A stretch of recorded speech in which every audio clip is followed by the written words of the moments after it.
नमो अरिहंताणम। आदरणीय मंच और सभी सभासद, आज की इस गोष्ठी में अंतिम वक्तव्य के रूप में, उपसंहार वाक्य के रूप में मेरा समूल उद्बोधन है और इसको हम ऐसा भी कह सकते हैं कि ये पूरा ज्ञान तत्व प्रज्ञापन का उपसंहार है। वाह। और ज्ञान तत्व प्रज्ञापन के उपसंहार के लिए एक बार आप पहले दिन से लेकर के आज तक जो हमने पढ़ा है उसको 2 मिनट में रैपिड रीडिंग कर ले। कि सबसे पहले आचार्य ने मंगलाचरण किया। मंगलाचरण करने के बाद उन्होंने उस बात को 4 अधिकारों में बांटा। सबसे पहले उन्होंने लगभग 20 गाथाओं तक शुद्धोपयोग अधिकार की बात की और उसके बाद 52 गाथा तक ज्ञान अधिकार की बात की, जिसमें केवल ज्ञान के स्वरूप की बहुत गहरी मीमांसा विस्तार के साथ की। और न्याय ग्रंथों में जो केवल ज्ञान की मीमांसा उसके स्रोत यहाँ से जुड़ते हैं।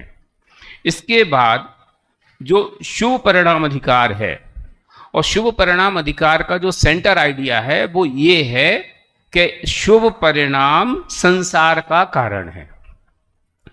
अब जब ये बात कही तो जो 78 नंबर की गाथा, मैं सीधा अब 78 गाथा से आगे बढ़ने की कोशिश करूं तेजी से, कि 78 गाथा में जब ये बात कही कि शुद्धोपयोगी भी तन जनित दुख का नाश करते हैं, ये 78 नंबर गाथा का प्रतिपाद्य है।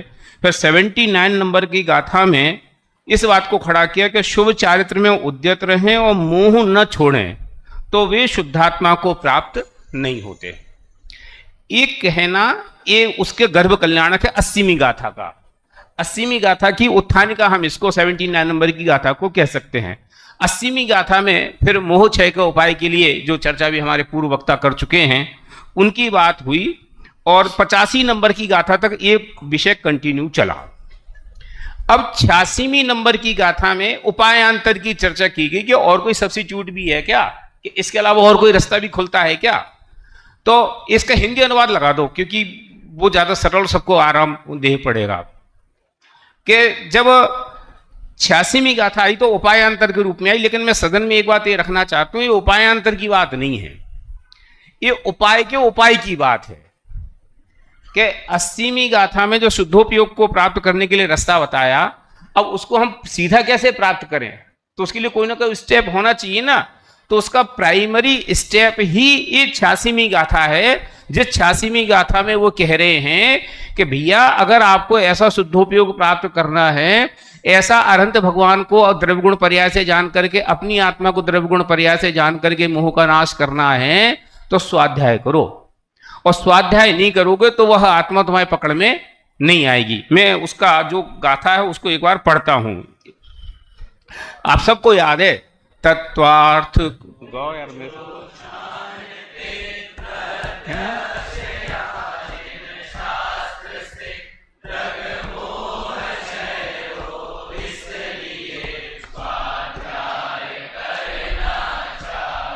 तत्वार्थ को जो जानते प्रत्यक्ष या जिन शास्त्र से दृग मोह क्षय हो, इसलिए स्वाध्याय करना चाहिए। इसमें 2 कंफ्यूजिंग के पॉइंट है जिनको आप क्लियर कर लो, हम इस गाथा से फिर आगे बढ़ते हैं। जब हम ये कहते हैं ना कि प्रत्यक्ष या जिन शास्त्र से जानते, तो हमें लगता है 2 रास्ते हैं, एक प्रत्यक्ष जान लो और एक जिन शास्त्र से जान लो। ऐसा नहीं है, ये वास्तव में प्रत्यक्ष प्रमाण के संदर्भ में कहा गया है। तो वस्तु को जानने का जो समझ लो हथियार है या उसका जो टूल है, वो टूल है प्रमाण। प्रमाण नय दिग्मा, प्रमाण और नय से वस्तु का ज्ञान होता है, और वो प्रमाण 2 प्रकार का है, कि प्रत्यक्ष और परोक्ष। तो प्रत्यक्ष प्रमाण एक, और फिर दूसरा कहा जिन शास्त्र, और जिन शास्त्र का उपलक्षण अगर हम करें तो उसको हम परोक्ष प्रमाण कह सकते हैं। तो वास्तव में 2 ही बातें यहां खड़ी की, या तो प्रत्यक्ष प्रमाण से जानो, और प्रत्यक्ष प्रमाण से न जान पाओ तो आगम प्रमाण से जानो। क्यों? आगम ही हमारे पास वो हथियार है अथवा वो रास्ता है जिसके माध्यम से तत्व को जाना जा सकता है। जब कभी मैं मोक्षण प्रकाशक की बात करता हूं तो मैं इस बात को काफी गहराई के साथ कहने की कोशिश करता हूं कि आगम के अलावा या दिव्य ध्वनि के अलावा वस्तु को जानने का कोई दूसरा रास्ता नहीं है। वस्तु नहीं, जो कुछ हम जानते हैं सब कुछ जानने का आधार अगर कोई है तो वह ये है कि हमने आगम में पढ़ा है, और मैं इस बात को विस्तार करते हुए ये बात कहता हूं कि मैं आत्मा हूं, ये मैं कहां से जाना? मैं अनादि अनंत हूं, मैंने कहां से जाना? अनादि अनंत हमारे वर्तमान ज्ञान में तो नहीं आता, तो हम ये आगम से ही जानते हैं। इसलिए वस्तु को जानने का कोई टूल है तो वह टूल सिर्फ और सिर्फ आगम है, और आगम के अभ्यास के बिना तत्वार्थ समझ में नहीं आते, और तत्वार्थ के समझे बिना मोह नहीं होता है। इसलिए इस पूरे अधिकार का उपसंहार यह है कि भैया अगर मोह का नाश करना तो एक ही काम करो, उपायांतर नहीं है, एक ही काम करो। कि वो काम क्या है? कि स्वाध्याय करो, और स्वाध्याय करोगे तो तुम्हारा जो बाकी सारी जो पहले की कसरत की गई है वो कसरत भी उसमें शामिल हो जाएगी। देखो, तत्वार्थ को जो जानते प्रत्यक्ष या जनशास्त्र से द्रग मोह क्षय हो, इसलिए स्वाध्याय करना चाहिए। मैं यहां आपको, जब आप उसकी मूल प्राकृत देखेंगे तो उसमें ये बात भी, चूंकि अब संगोष्ठी चल रही ना, इसलिए कुछ ऐसी बातें भी कह देनी चाहिए। तो जब आप इसको देखने की कोशिश करेंगे, खास करके फाइनल के विद्यार्थियों को मैं कह रहा हूं कि इसमें जो द्रगमोह लिखा है वो इस गाथा में नहीं है, और न इस गाथा की टीका में है, लेकिन इसका जो कनेक्शन है वो 80वीं नंबर से लगातार जुड़ रहा है, और 80वीं नंबर की गाथा से लेकर के यहां तक कंटिन्यू उसका संबंध जुड़ता है। इसलिए यहां मोह का अर्थ आप मोह करो तो भी चलेगा, मोह का अर्थ द्रग मोह करो तो भी चलेगा, और मोह का अर्थ द्रग मोह चारित्र मोह करो, दोनों करो तो भी चलेगा, उसमें कोई बाधा नहीं है। सेम बात मैं तत्वार्थ के संदर्भ में कहना चाहता हूं कि जो मूल गाथा है उसमें तत्वार्थ नहीं है, उसमें केवल अर्थ है, और आगे जो अगली गाथा आएगी उसमें तत्वार्थ का विस्तार न करके अर्थ का ही विस्तार किया, वहां अर्थ को तत्वार्थ के अर्थ में कहा गया है। तो आप उस एंगल से देखने की कोशिश करेंगे तो आपको उसमें मजा आएगा। यहां मैं एक बात और कह देना चाहता हूं, खास करके ये जो अपनी मुमुक्षु समाज की जो अध्ययन पद्धति, उसमें कि जो 86वीं नंबर की गाथा है ना, ये हम लोगों के लिए एक प्रतिनिधि गाथा भी है। कि जो लोग ये कहते हैं ना कि काय को न्याय पढ़ना, काय को प्रमाण पढ़ना, काय को शास्त्र पढ़ने, अब आत्म का अनुभव करो उससे काम होता है, तो भैया बिना ज्ञान के अभ्यास नहीं होता, और उसके लिए प्रमाण और न्याय का ज्ञान प्राथमिक वस्तु है। तो कई बार तो मैं ऐसा भी कहता हूं कि जैसे कोई बच्चा LKG में आता है ना, और LKG में उसको छोटा बड़ा पढ़ाया जाता है, ऐसी जो व्यक्ति स्वाध्याय करना चाहता हो उसको सबसे पहले नए व प्रमाण का अध्ययन करना चाहिए। क्यों? नए व प्रमाण का अध्ययन नहीं करेगा तो उसको जिनवाणी की कोई ABCD समझ में आएगी नहीं, उल्टा होगा कि या तो वो निश्चयवासी होगा या व्यवहाराभासी होगा, या कहीं ना कहीं अपने अज्ञान का पोषण करेगा। इसलिए नए चक्र का अध्ययन चक्कर में फंसना है, प्रमाण को पढ़ने से क्या फायदा है, ये जो बात हमारे दिमाग में कहीं ना कहीं बैक एंड में हो जाती है, ये बात सही नहीं है। आचार्य कदम कदम पे ये बात कहेंगे कि आत्मा को अगर जानना है तो शास्त्र से जानो, और शास्त्र को जानना है तो शास्त्र की जो लैंग्वेज है वो हमें जानना बहुत जरूरी है। और शास्त्र की लैंग्वेज क्या है? कि शास्त्र की लैंग्वेज प्रमाण न्यायात्मक है, इसलिए उसके जाने बिना कल्याण नहीं होगा। तो मोक्ष मार्ग के हितैषी को न्याय दीपिका में भी ये बात सबसे पहले खड़ी की गई कि साहब आप ये क्यों पढ़ा रहे हो? तो उन्होंने कहा कि मोक्ष के अधिगम का उपाय यही है, इसके अलावा कोई दूसरा उपाय मोक्ष के अधिगम का है नहीं, इसलिए हमें प्रमाण और न्याय का अध्ययन करना चाहिए। अब अगले चलो, जो गाथा 86 है, तो जो 86वीं गाथा में कहा था ना जो तत्वार्थ को जानते, तो वो तत्वार्थ क्या है इसकी चर्चा 87वीं गाथा में की गई कि द्रव्य गुण पर्याय ही हैं अर्थ सब जिनवर कहें, अरे द्रव्य गुण पर्याय में ही भिन्न वस्तु है नहीं। अभी मैं इसका विस्तार नहीं करता हूं कि वो अर्थ क्या है कि जो सत द्रव्य लक्षणम है और उत्पाद व ध्रुव युक्तम सत, जो वो वस्तु है वो ही अर्थ है। और जो 80वीं गाथा में कहा कि जो क्या बोलते हैं, क्या थी वो गाथा 80वीं,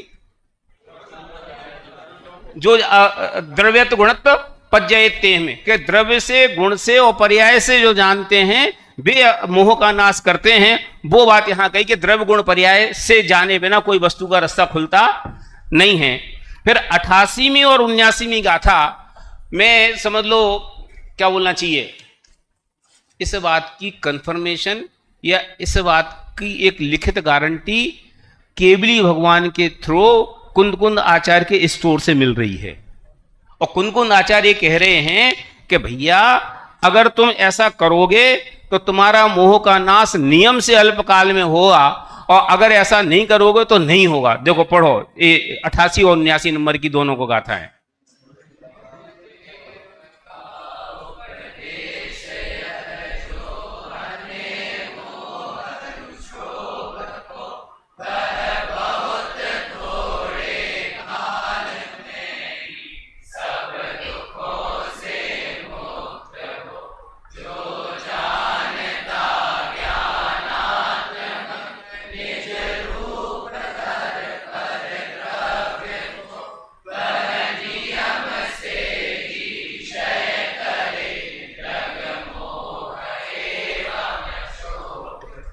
माने इसमें कोई कंफ्यूजिंग नहीं है, ये नियम रूप एलिमेंट है कि अगर आपको मोह का क्षय करना है तो तत्वार्थ को जानना पड़ेगा। तत्वार्थ के जाने बिना आपके मोह का नाश नहीं होगा। ये बात की 88 और 79वीं गाथा में।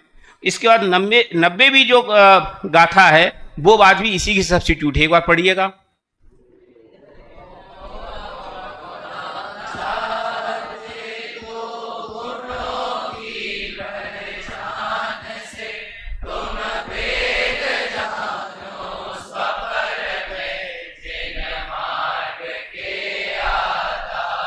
ये हुआ अस्थि का कथन। अब अगली दो गाथाओं में उसी की नास्ति के ये जानोगे तो काम होगा, और जो 91 और 92 नंबर की गाथा है वो इसकी नास्ति पर गाथा है कि अगर ये नहीं जानोगे तो कोई भी हो, चाहे वो श्रवण क्यों ना हो, तो भी उसका कल्याण नहीं होगा। पढ़ो 91 नंबर की गाथा।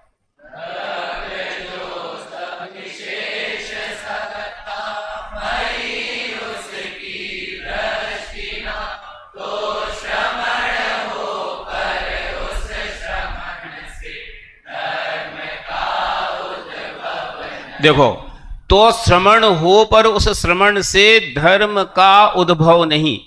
तो श्रवण हो, भजन इस गाथा में जो पूरा भजन है ना इस बात पे है। श्रवण हो कह करके वे क्या कहना चाहते हैं कि कोई कितनी बड़े आदमी हो और बेसिक नहीं जानते हो तो कोई काम के नहीं हो। भाई हमारे लिए श्रवण सबसे बड़े आदमी है ना, मोक्ष मार्ग के नेता हैं।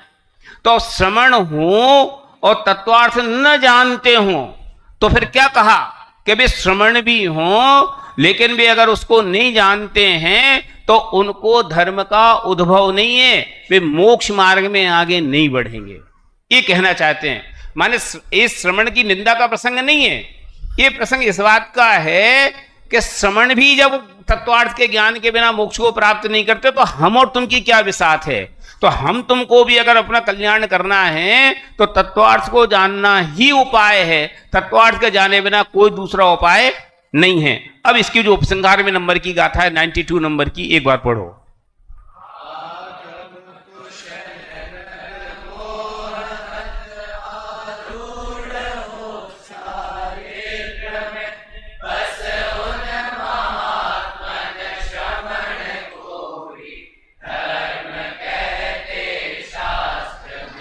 ये अवार्ड विनिंग सेरेमनी हो गई, ये उनको पुरस्कार दे दिया कि वे जो श्रवण हैं, जो तत्वार्थ को जानते हैं, वे ही धर्म हैं।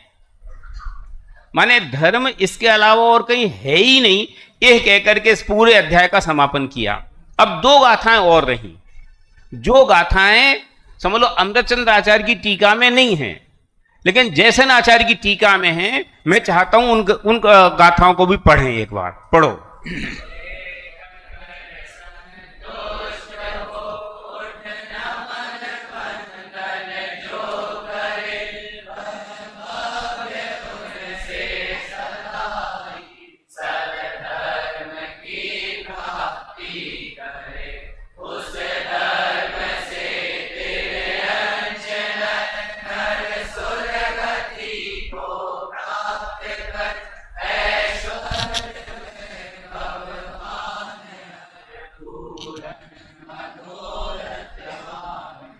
ये अनुवाद तो एकदम सरल है, अर्थ 1 मिनट में समझ में आ गया, लेकिन मैं इस पर कोई कमेंट्स ना करते हुए सिर्फ इतनी सी बात कहना चाहता हूं कि एक गाथा कुंद कुंद आचार्य के मूल में है नहीं, मैं अब इस बहस में नहीं जा रहा हूं। लेकिन अमृतचंद्र आचार्य ने इन गाथाओं को छोड़ दिया और जयसेन आचार्य ने उन गाथाओं को टच किया। अब इसका आपको जो अर्थ समझना है सो समझो, लेकिन ये बात ध्यान रखने की है कि जो शुभोपयोग है वो शुभोपयोग ऐसे मिक्स नेचर का करो आप, माने उसका कोई दूसरा रास्ता है नहीं। तो हमें इस संदर्भ में भी कई बार हमारी समस्या बेसिक क्या है पता, कि जो चीज हमें पसंद है ना उसको तो हम एक्सेप्ट कर लेते हैं, और जो चीज हमें पसंद नहीं है ना उसको हम किसी न किसी तरीके से साइडलाइन करके उड़ाने की कोशिश करते हैं। अरे भैया, शास्त्र में वो रास्ते दिए हैं, शास्त्रों में भी वो रेखाएं कहीं ना कहीं किसी न किसी तरीके से आई हैं। तो हमारी जिम्मेवारी ये बनती है कि अगर कोई बात वहां है तो हम उसके सही परिप्रेक्ष्य को देखने की कोशिश करें, बजाय उसको 9-2-11 कर देने के। इसलिए मैंने उन दो गाथाओं को भी यहाँ विशेष रूप से आप सभी के सामने रखने की कोशिश की है, बिना मेरे कमेंट्स के। अब कोई प्रश्न हो तो पूछें। हाँ, एक प्रश्न मैं पूछना चाहता।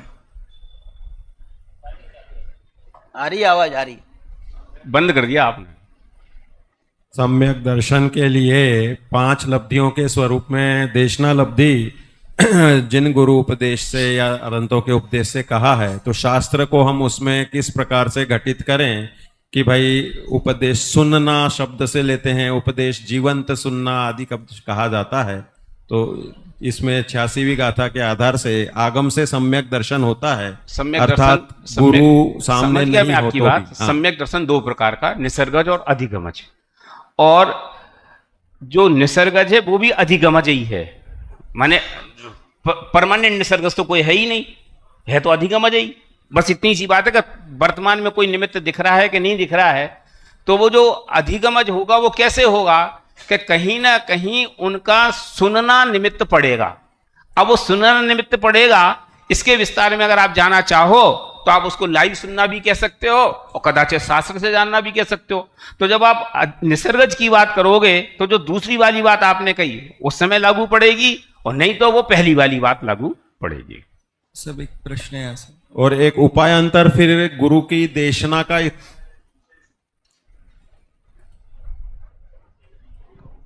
आवाज आ रही थी आप? हेलो हेलो, हाँ। गुरु के उपदेश को जैसे उपायांतर में हम ऐसा करें कि अरहंतों का दे दिया और आगम का दे दिया, तो 9 देवता जो हैं पूरे, जिन धर्म जिनागम जिन चैत्य और पंच परमेष्ठी, तो अरहंत दे दिए।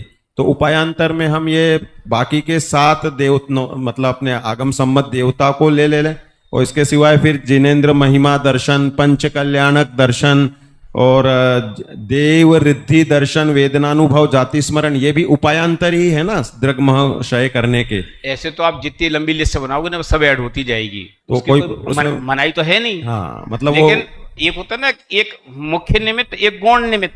तो गुरु तो सक्रिय निमित्त बस है हो गया, तो यहीं तक उन्हें फुल स्टॉप कर दिया। अब और कोई ऐड करने तो आप कर लो, उसके लिए उन्हें मना तो किया नहीं।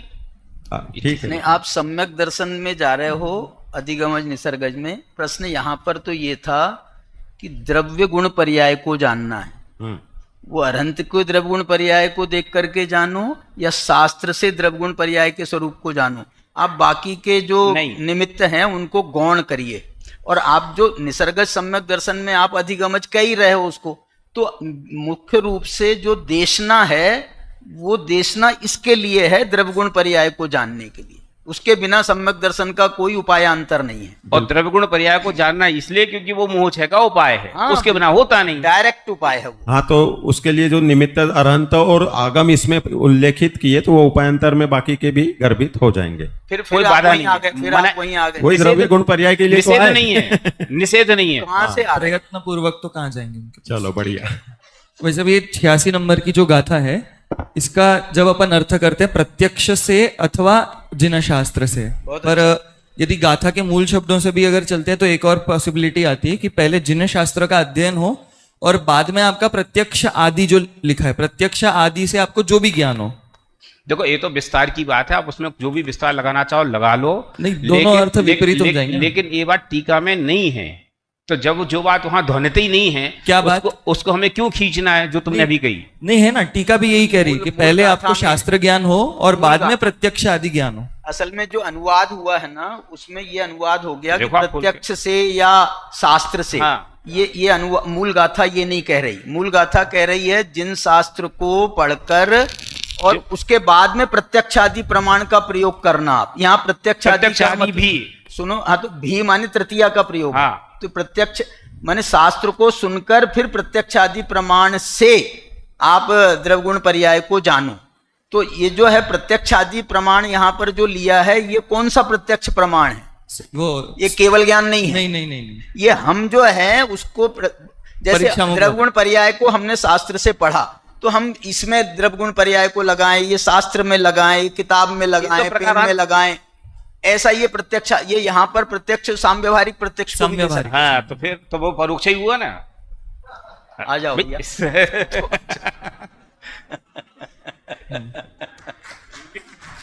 जिन शास्त्र तुमसे कोई नहीं जीत सकता, ये बात तो पक्की है। नहीं भाई साहब, इसमें जो एक दादा का प्रवचन है 86 नंबर की गाथा कही, जब वे प्रवचन सार कर रहे थे तो उन्होंने भी ये बात उस प्रवचन में कही है कि या इसमें नहीं है जिन शास्त्र के आधार से आत्मा का तो आत्म पदार्थ का प्रत्यक्ष निर्णय और अन्य पदार्थों का परोक्षादि प्रमाण से निर्णय होना है। ये बात उन्होंने भी स्वीकार की। और टीका में मूल शब्द है कि पहले स्वयं द्रव्य का प्रत्यक्ष बने और अन्य समस्त द्रव्यों को अन्य प्रमाण समूह से जानकर। हाँ बिल्कुल बिल्कुल नहीं। हाँ, स्वयं संवेदन संपदा, उसमें शब्द लिया उन्होंने, स्वयं संवेदन संपदा से। उदाहरण तो यही है।